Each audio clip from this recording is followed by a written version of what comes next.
మీ అందరికీ ఒక మంచి అలవాటు గురించి నేను మళ్ళీ గుర్తు చేయడానికి వచ్చాను. ఇప్పుడు మనకి ల్యాప్‌టాప్స్ అండ్ మొబైల్ ఫోన్స్ లాంటి ఎలక్ట్రానిక్ డివైసెస్ వచ్చినాక మనం ఒక మంచి అలవాటుని పక్కన పెట్టేసాం. అదేమంటే ఒక ఇంపార్టెంట్ విషయాలని బుక్‌లో సేవ్ చేయడం, బుక్‌లో రాసి పెట్టడం అనే ఒక మంచి విషయాన్ని మనం మర్చిపోయాము. బట్ మన పేరెంట్స్ కానీ లేక వాళ్ళ పేరెంట్స్ అని మన గ్రాండ్ పేరెంట్స్‌ని అడిగితే గానీ వాళ్ళు చెప్తారు. వాళ్ళు ఇలాగే ఒక బుక్‌లోనో లేకపోతే డైరీలోనో రాసి పెట్టేవాళ్ళు. ఏదైనా ఒక ఇంపార్టెంట్ విషయం ఉన్నా కూడా. అది వాళ్ళు అలా భద్రంగా రాసి పెట్టేవాళ్ళు. ఇప్పుడు కూడా వాళ్ళ దగ్గర ఉండొచ్చు, మీరు చూస్తే తెలుస్తుంది. బట్ మనము ఈ ల్యాప్‌టాప్స్ అండ్ మొబైల్ ఫోన్స్ వచ్చినాక ఇలాంటి అలవాటు అసలు కొంతమందికైతే ఇలాంటి అలవాటే లేదు. ఇలాంటి అలవాటు ఉన్న కొంతమంది అయితే దాన్ని మానేశారు. బట్ ఇది ఒక మంచి అలవాటు. అన్నిటికన్నా ఇది ఒక ముఖ్యమైన అలవాటు. ప్రతిరోజు మన దినచర్యలో అని చెప్పచ్చు. మనకు మాత్రమే కాదు, మన పిల్లలకు కూడా ఒక మంచి అలవాటు ఇది. మీకు ఈ అలవాటు లేదు అంటే ఇప్పుడే స్టార్ట్ చేయండి. మీ పిల్లల చేత కూడా స్టార్ట్ చేయించండి. నేను ఎందుకు చెప్తున్నానంటే ఈ ల్యాప్‌టాప్స్ అండ్ మొబైల్ ఫోన్స్ ఇలాంటి డివైసెస్ పర్మనెంట్ కాదు. ఈ రోజు ఉండొచ్చు, రేపు పోవచ్చు, పాడైపోవచ్చు, లేకపోతే ఎక్కడైనా మనం ఎవరినైనా తీసుకెళ్ళచ్చు. లేకపోతే ఏ వాటర్‌లో కింద పడి పగిలిందనుకోండి, దాంట్లో ఉన్న డేటా మొత్తం పోయినట్టే. ఇంపార్టెంట్ విషయాలు అన్నీ కూడా పోయినట్టే. కాబట్టి దాన్ని ఎప్పుడు మనం నమ్మకూడదు. 100% దాన్ని నమ్మకండి. ఈరోజు ఉండొచ్చు, రేపు పోవచ్చు. బట్ బుక్స్లోనో డైరీస్లోనో ఇప్పుడు పూర్వం కదా, ఇప్పుడు కూడా మనం ఏదైనా ఒక పాలసీ వేసామనుకోండి, లేకపోతే బ్యాంక్స్లో సేవింగ్స్ చేస్తున్నామంటే మనకు బ్యాంక్ వాళ్ళు కానీ లేక ఇన్సూరెన్స్ కంపెనీ వాళ్ళు ప్రతి సంవత్సరం న్యూ ఇయర్ అప్పుడు ఒక డైరీ ఇస్తుంటారు.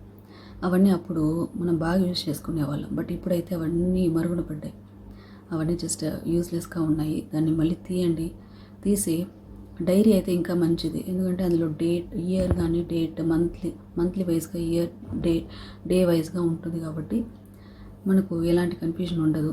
మనం పక్కాగా ఆయా తేదీలో మనం వెళ్ళి రాసి పెట్టచ్చు.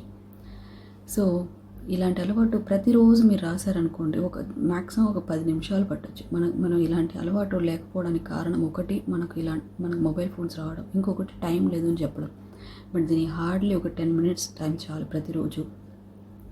ఇంకా మీకు కొంచెం టైం ఉందనుకోండి, ఆ రోజు మీరు ఏం చేశారు అంటే పొద్దున్న నుండి రాత్రి వరకు మనం ఏం పని చేసాము, ఎక్కడికి వెళ్ళాము, ఇలాంటి విషయాలు కూడా రాసి పెట్టచ్చు. నేను ఎందుకు చెప్తున్నానంటే ఇలాంటి అలవాటు వల్ల మనకు జ్ఞాపక శక్తి కూడా పెరుగుతుంది. ఇంకా మనము వృద్ధులైనామనుకోండి, మనకు వయసు అయ్యే కొద్దీ మనకు జ్ఞాపక శక్తి అనేది తగ్గదు. సో ఫోన్ నంబర్స్, అడ్రస్లు ఉంటాయి, మన హెల్త్ డీటెయిల్స్ కానీ, health insurance details, bank details కానీ, అన్నిటికన్నా ముఖ్యంగా మన మంత్లీ బడ్జెట్, మనకి ఎంత జీతం వస్తుంది, ఎంత ఇన్కమ్ వస్తుంది, దాన్ని ఎంత మనం ఖర్చు పెడుతున్నాము, ఎంత సేవింగ్స్ చేస్తున్నామో, మన పిల్లలకి ఎంత ఖర్చు పెడుతున్నామని ఇలాంటి విషయాలు. ఇంకా చెప్పాలంటే మనం ఆస్తుల వివరాలు ఇలాంటి విషయాలన్నీ కూడా మనం బుక్లోనో డైరీలోనో రాసి పెట్టచ్చు, తప్పులేదు. ఆ బుక్స్ని భద్రంగా పెట్టుకోవాలి. సో ఇంకా చెప్పాలంటే ఇంకా టైం ఉందనుకోండి, ఆ రోజు ఏం పని చేసాము, ఎవరెవరిని కలిసాము, ఎక్కడికి వెళ్ళాము, ఏం చేసాము. కొంతమందికి డైలీ ఇన్కమ్ వస్తుంది. సో ఆ డైలీ ఇన్కమ్ డీటెయిల్స్ కూడా మనం రాసి పెట్టచ్చు, తప్పలేదు. ఇలాంటి అలవాటు వల్ల ఖచ్చితంగా మనకు, మన పిల్లలకు ఇలాంటి అలవాటు ఎవరికి ఉందో వాళ్ళకు జ్ఞాపక శక్తి తగ్గదు. ఫ్యూచర్లో వయసు అయ్యే కొద్దీ జ్ఞాపక శక్తి తగ్గదు. పిల్లలకైతే జ్ఞాపక శక్తి పెరుగుతుంది. సో వెంటనే స్టార్ట్ చేయండి ఇలాంటి అలవాటుని. ఇదొక మంచి అలవాటు. ల్యాప్టాప్స్, మొబైల్ ఫోన్స్ 100% నమ్మకండి. దాంట్లో డేటా పోయిందనుకోండి, ఏం చేస్తాము? అప్పుడు తలపట్టు కూర్చొని ఏం ప్రయోజనం లేదు.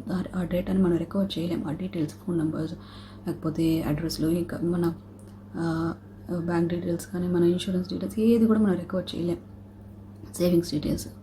కాబట్టి ఇంకా ఫోటో, వీడియోస్ అన్నీ ఇంకా చెప్పలేమనుకో, అవి ఏం చేయలేం. సో అవన్నీ మనం బ్యాకప్ చేసి పెట్టుకోవాల్సిందే. బట్ బుక్స్లో మ్యాక్సిమం ఏమేమి రాయగలమో అవన్నీ మనం బుక్స్ అండ్ డైరీస్లో రాసి పెట్టడం అనేది ఒక మంచి అలవాటు. ఇప్పటి నుండి స్టార్ట్ చేయండి. ఇది మీతో చెప్పాలని అనుకున్నాను, చెప్పేశాను. నెక్స్ట్ వీడియోలో మళ్ళీ ఒక ఇంపార్టెంట్ విషయంతో నెక్స్ట్ వీడియోలో కలుద్దాం.